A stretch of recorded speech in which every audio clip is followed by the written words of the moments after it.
Here is an heirloom journal that I started over a year ago. I did finally finish it. I had acquired a good deal of correspondence in forms of letters, postcards from one certain family. And so I tried to tell a story with what I did have. Here's a postcard, one of the early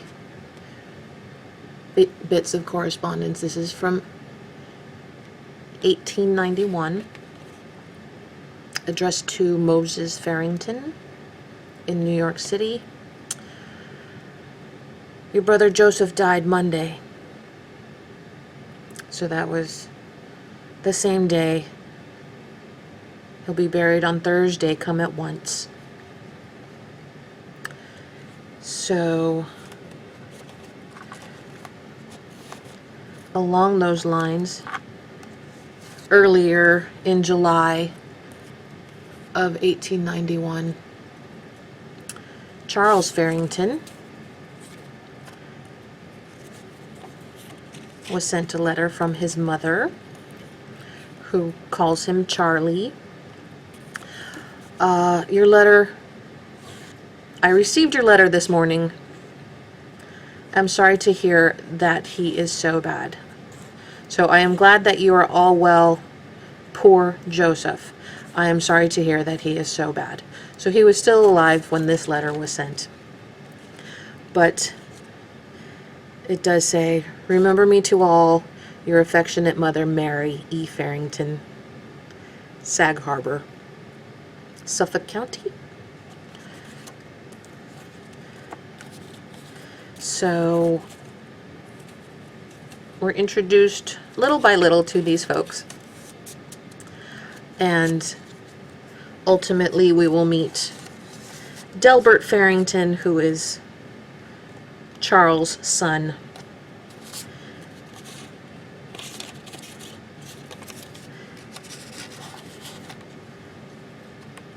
And we will also meet Mabel Farrington, who at this point is Mabel Morey. So this is a letter to Mabel from one of her pupils.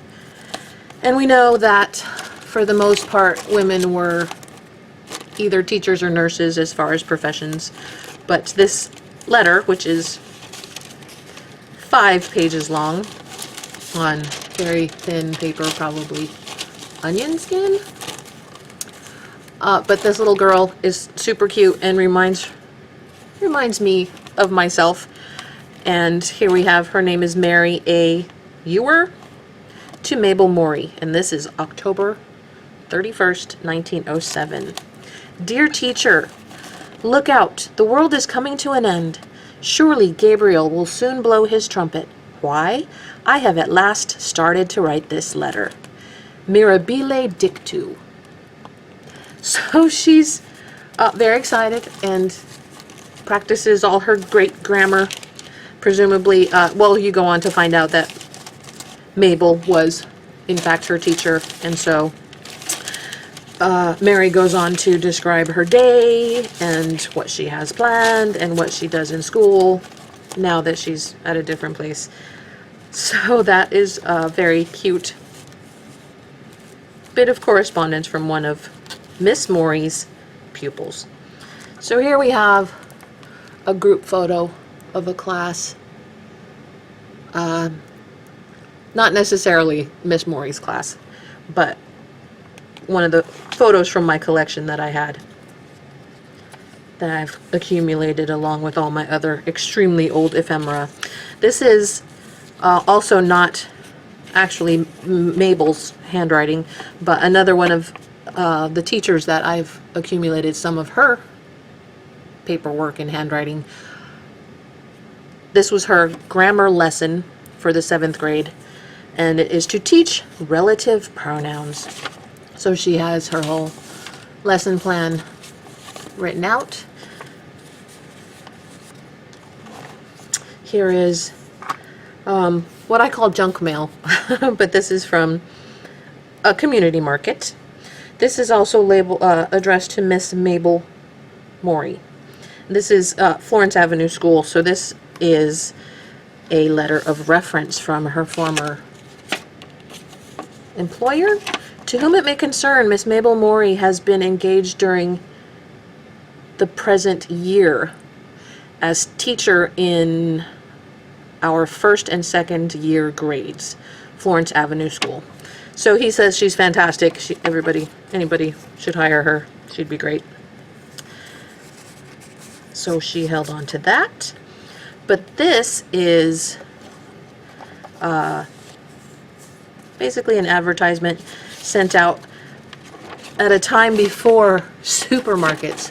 And so it is just describing how time-saving it would be for you to go around and pick up your own groceries, presumably at the time, and we'll find invoices further along in the book that show that you would go to a store, and you would tell a clerk what you wanted, 5 pounds of sugar, 5 pounds of flour, and they would list it on an invoice and presumably bring it all out to you themselves.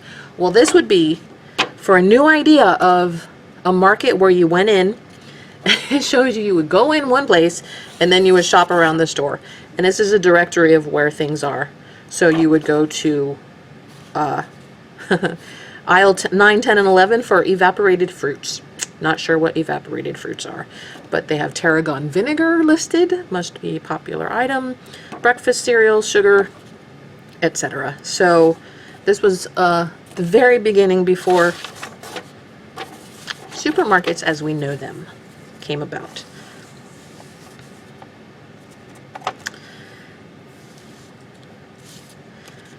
Here's a letter in 1906 to Miss Mabel Morey. So she was not married yet.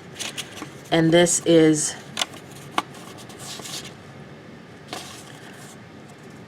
from Delbert. So Delbert is the son of Charles Farrington, and I'm not sure how they met, but at this point they are obviously courting. And this is after he had gone home from a visit, arrived home safely last night about 8 o'clock. So it goes on to describe their next visit and his vacation. He ends with, "Give my love to all the young ladies with the largest share for yourself. The boys, of course, always coming last." And this is Delbert's sense of humor. So that's August 28 of 1906. And Mabel tends to write on the back, I assume, what she has put in the response letters. So something about mother. This is travel arrangements at some station. And so other things that she's written in her response letters, I assume. Here's just an example of what kind of receipt or order form you would have been using when going to a store. So these are, it says feathers, hat pins, hoods, ribbon, netting, and something else. And then it lists the prices. And this is at a haberdashery.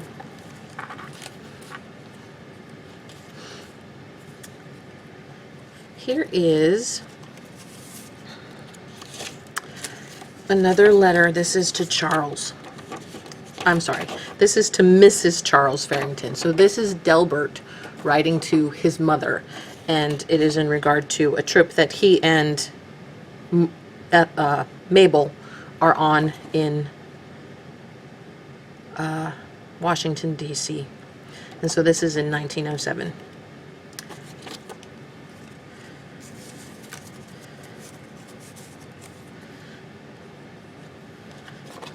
Here we have just more examples of early shopping experiences. So this is dry goods, and from 1904. This is from a different family, but just an example of what invoices look like at the time. And this is, I think, for like coal or something. It says feed, but then it says stove here, so I'm not sure.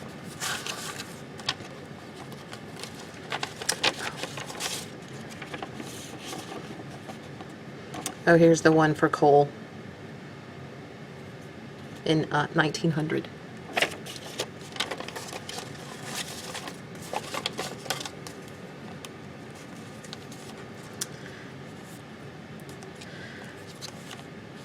Here is a very early telephone directory when folks' phone numbers were 2, 3, or 4 digits. I believe this is from 1931 telephone directory.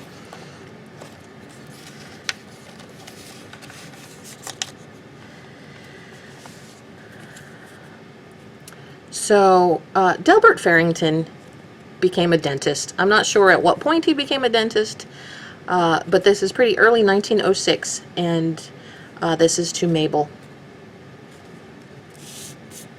Maury, so they haven't gotten married yet.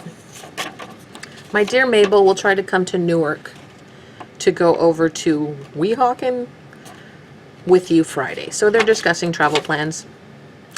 From your dearest, who did you think, Delbert?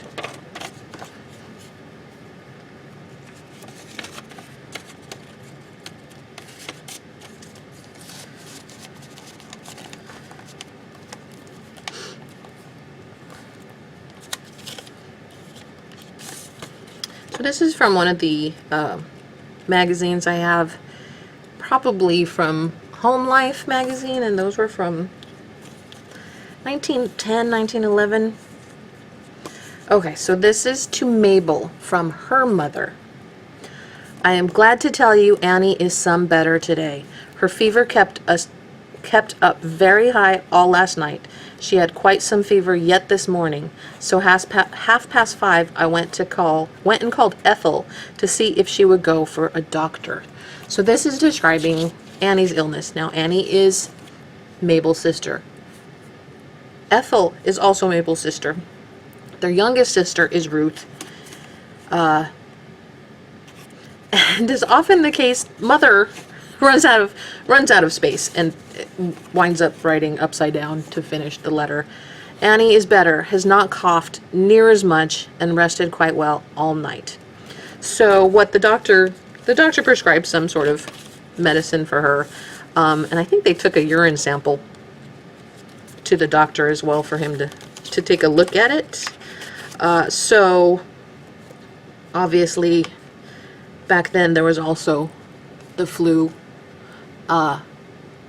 influenza. That pandemic was either starting or fading, but right around that time, kind of like now, about 100 years ago. This is to Dr. Farrington. So this is Mabel writing to Delbert from a ship, a cruise ship. She's gone on a trip to Europe. So she's on a ship, and a steamship, and so she's writing that she's sorry she missed a letter from him. I don't know how folks send letters on to people while they're on trips in the 1900s, but apparently you could do that. So she's describing what activities were going on. We'll probably have a letter ready to mail from Havre, where we stop and let off some of another party. Love to all from yours, Mabel Farrington.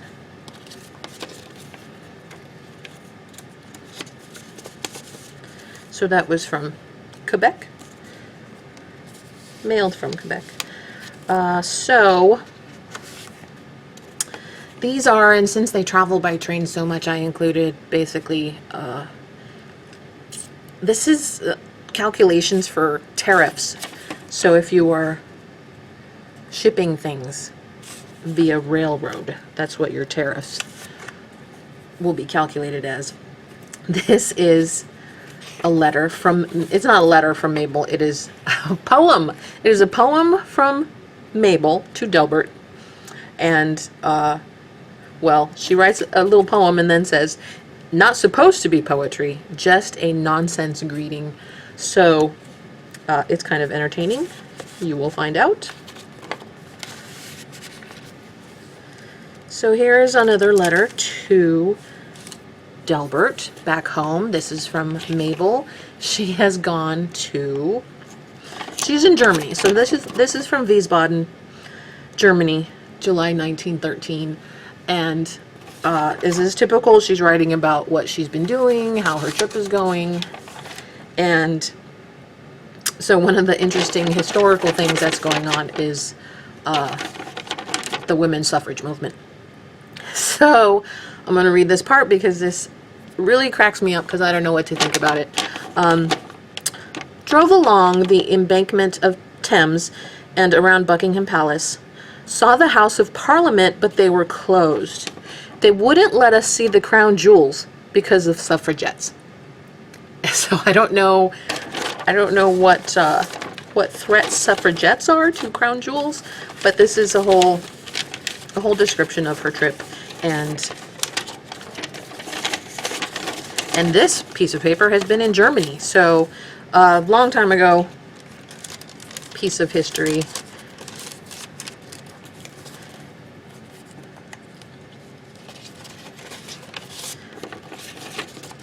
Along those lines, the Women's Citizen. So this is a piece of business correspondence, but I guess the Women's Citizen is a journal? And she must have subscribed to it, but I don't know if she doesn't want to subscribe to it anymore, but she's past due. And the magazine... Oh, then they want you to get your friends to subscribe to.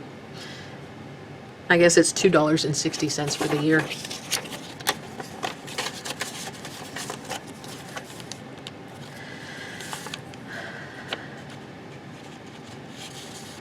So now that Mabel has gone to Europe on a cruise and a trip, I guess one of her friends found out. Dear Mabel, how are you and how did you enjoy your trip to Europe? I read about it in the Lakeshore News and sent a postcard to the boat. Did you get it? So interesting. This is one of her friends and her phone number is 796. So here is an invoice for some home furnishings. Now, Mabel and Delbert eventually get married soon. I think they get married in 1908. But this is a list of things that you might need in a new house if you were just getting married. So 6 chairs, total $7.50. A sideboard, $13. I don't know what that says. Racker. I don't know. But this is a bureau, $13.75. So these are the kinds of expenses that they might incur as a young married couple getting a new home situated.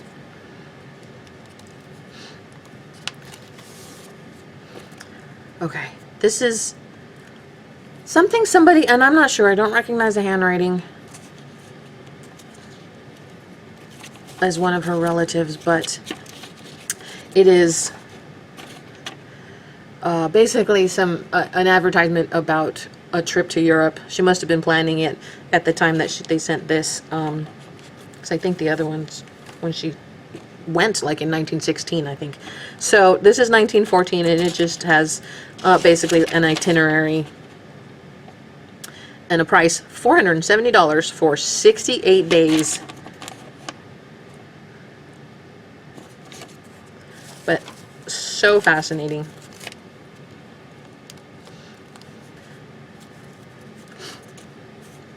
So here is to Miss Mabel Morey. This is 1906.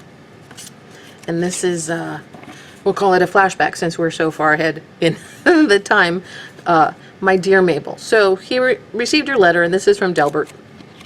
And Delbert's a dentist, so apparently Sister Ruth had a tooth issue. And Mabel must have written something about it in a previous letter. And he says, what a lot you wrote in your letter about Ruth's tooth. It only takes a second or two to make a drawing. So I don't know if he's teasing them about how, I mean, she must have been verbose about a toothache and where exactly in her mouth the toothache was, but the last impression that he has is, or sentiment that he's sharing is, I don't know what to do about the darn water you have out there.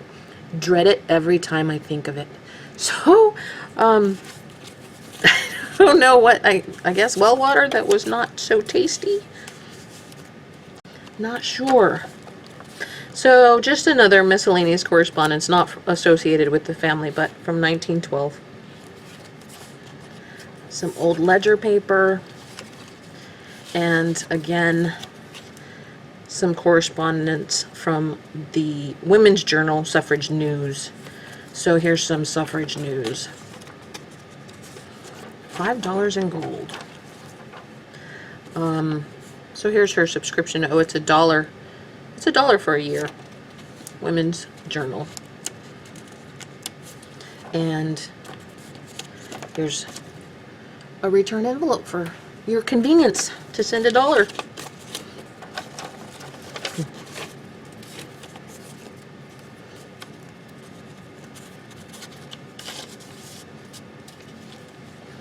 This is an old textbook page. I decoupaged it onto the back of an envelope. It was very delicate paper.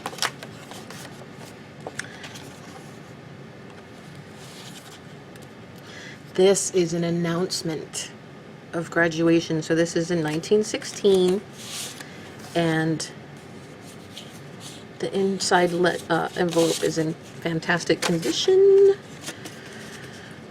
Mr. and Mrs. D.G. Farrington. Oh, and daughter, 1916. So this was for Mary Gregory, Newark High School.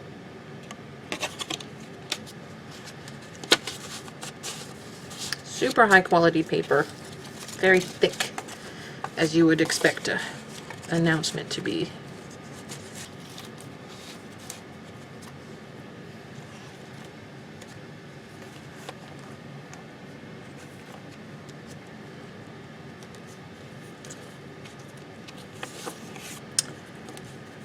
This is a cute letter from Mabel's mother. So, dear Mabel, this is, I'm not sure when this is. This one's not dated. This is to certify that the bear is a great friend of ours, and as he was coming to New Jersey, he has consented to come to your house, hoping you may be at home to receive him. Don't treat him very well, for he will stay too long. Mabel, we are sorry he cannot carry more apples. So it turns out that he's that it's her father. It's Mabel's father, so it's just a joke. Her mom was being silly. See that your father writes often and that he don't get homesick. So I just think that's cute. And here's just some ledger paper. Some blank old ledger paper.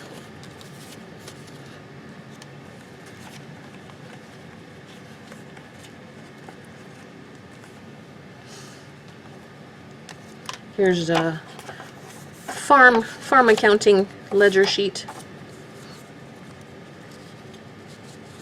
This is a 1918 letter. Dear Delbert, I thought you would be home Thursday. Okay, so this is a letter from his mother, Delbert's mother, and Delbert has a brother named Fred, who I feel like he fell on hard times in this letter, and he got kicked out of where he was living, and they were demanding rent, and then they had to leave a cabinet or a bureau, some piece of furniture at the place, and they were, I guess the landlord was holding it in lieu of payment, so his mother got Delbert involved, was letting him know what's going on. So that's what that letter is about. Here, just another illustration of the price of things. Pork, now it doesn't say how much pork, but it was 61 cents. Beef is $1, so they this must be their butcher. This is from a different family, same time frame. Here's some canceled checks. This is what checks look like back in 1914.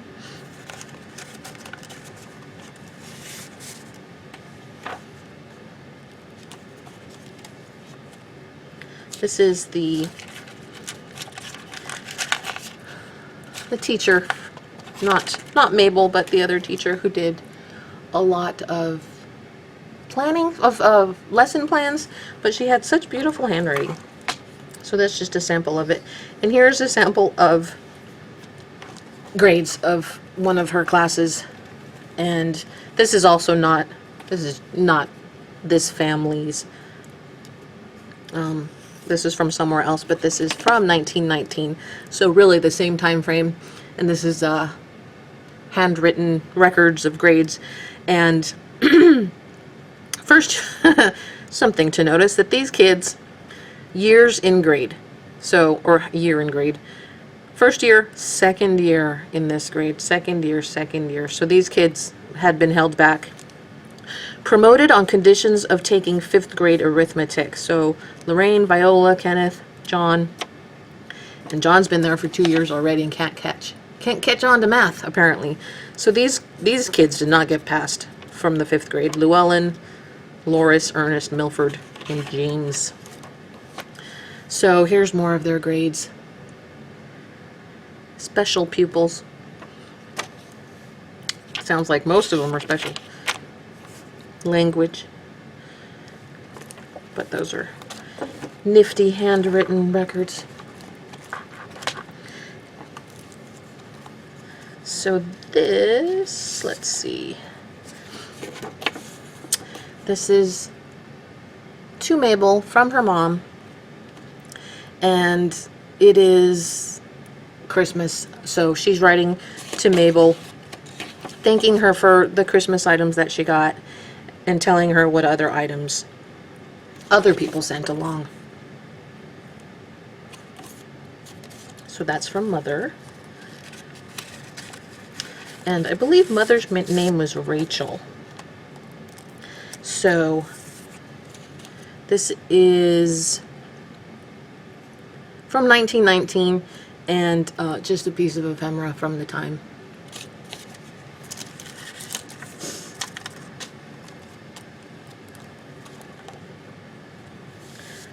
So this is a letter from Ethel, and she has really pretty handwriting, but she's supposed to be in school. I guess she's in university or school.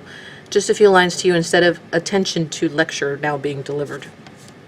Well, she left her green umbrella at her house, so she's reminding her, set it aside and keep it for me. And she's inviting Mabel to New York. And she gave her a map with the subway, with, so just orienting her to how to get to Ethel in New York.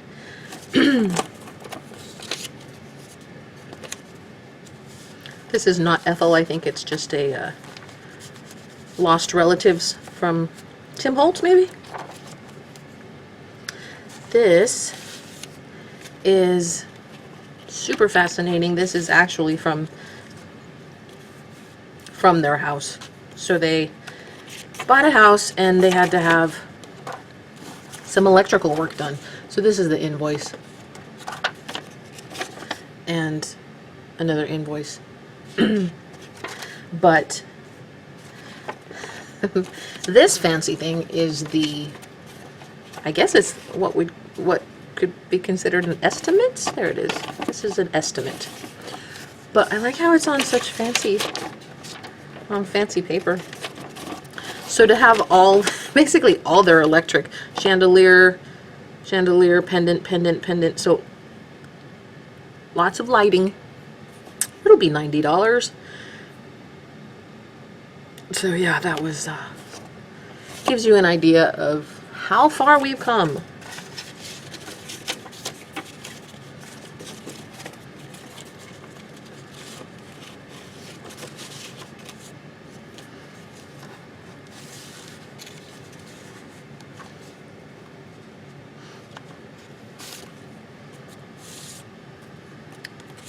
And I did have that invoice from earlier with furniture costs. Well, it turns out, and this is from their house.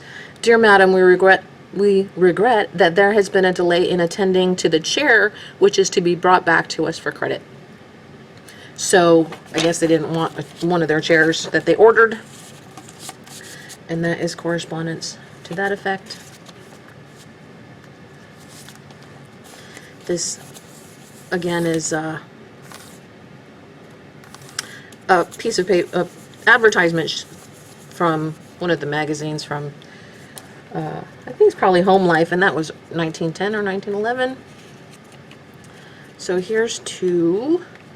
Oh, this one's very delicate. This is from Mabel's mom, again. My dear Mabel. So in this one, they're talking about how they've been sick, and it just occurs to me that, you know, going through COVID, you know, 100 years ago, they were going through their own pandemic, but not at this time. So the influenza pandemic wasn't until later, I think. But it just reminds you of, we're all just people, right?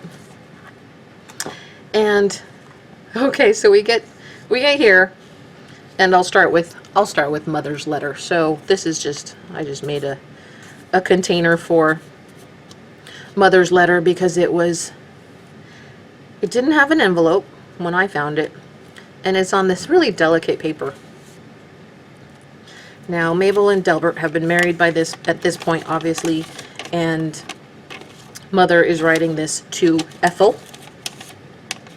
And so this is at 10:30 on Monday. I forget what year this child was born, but Mabel just gave birth to a dear little girl at 10 this morning. The doctor and nurse were with her most 4 hours, both doing well so far. Just only a line to tell you, it is Aunt Elizabeth's birthday. How nice if she would call it Elizabeth. With love, Mother. So this is Mother writing home, or wherever Ethel is. Maybe she's in college still. Regarding the birth of her niece. And they do not name her Elizabeth. They name her Rachel, after Mother. So that turns out to be kind of cute. Oops. This goes here.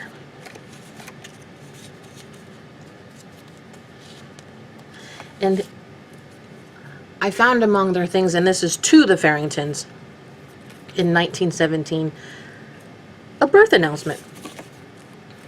Announcing the birth of Philip Baker Manson. And so this is something that they might have sent out for the birth of this child. Now these are in the family. So this is actually Annie and her daughters.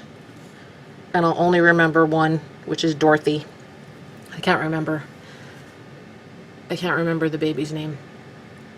I think they named her Alice. So this is Dorothy.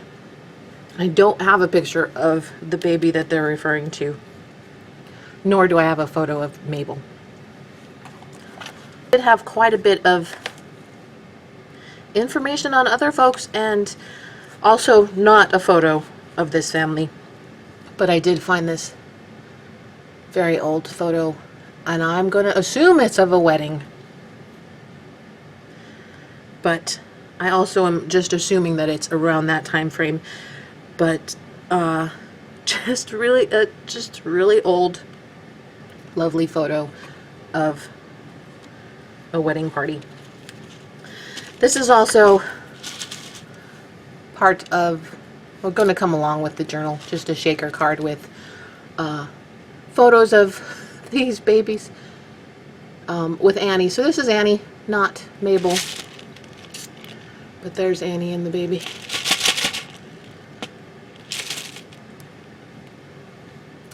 And that's it. Heirloom Journal for Mabel Farrington's family.